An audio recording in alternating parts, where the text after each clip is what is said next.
La biscotte Corvisart, un savoir-faire vosgien vanté par le département dans sa revue Made in Vosges.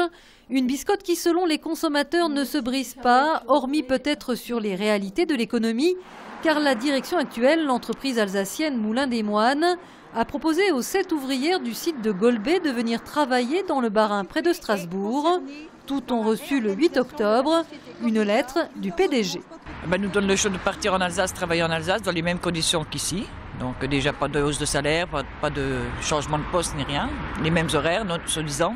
C'est sûr que cette usine est trop vétuste pour être refaite, mais bon, ils nous avaient promis qu'ils chercheraient un terrain aux alentours. Apparemment, ils n'ont pas trouvé de terrain. Sinon, on se retrouve au chômage, tout simplement. Et on a tous quand même une tranche d'âge, on va dire, entre 40 et 55 ans. Les 7 ouvrières doivent répondre avant le 8 novembre. Cette délocalisation, certes à 2h30 de route, serait plus qu'un crève-cœur industriel, un bouleversement dans leur vie familiale qu'elles ne peuvent assumer. En grève, elles ont donc demandé l'aide d'un délégué syndical qui a bien connu l'entreprise pour y avoir travaillé. Une saga Corvisart qui débute avec un pâtissier boulanger, André Corvisart, en 1930, dans sa boutique à Golbet. La biscotte artisanale devient industrielle en 1959. Le bel âge avant les problèmes. C'est un petit peu l'histoire du département, enfin en tout cas de cette ville ici, Épinal-et-Golbet. Qu'elles disparaissent, bon c'est vrai que c'est assez choquant, quoi. Voilà, et bon quand on connaît cette entreprise, on sait qu'il y a eu au moins 100 salariés il y a en gros 35 ans. En 94, on avait déjà eu cette même bagarre pour sauvegarder l'entreprise, un petit peu dans les mêmes conditions qu'aujourd'hui d'ailleurs.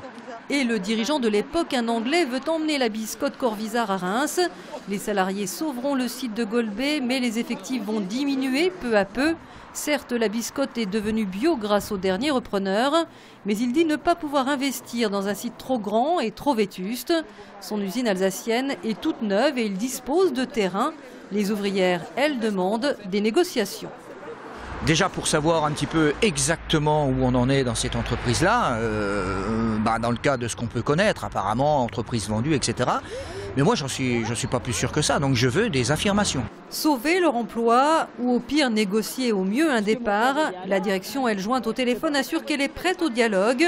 Une rencontre est prévue à Golbet mercredi prochain.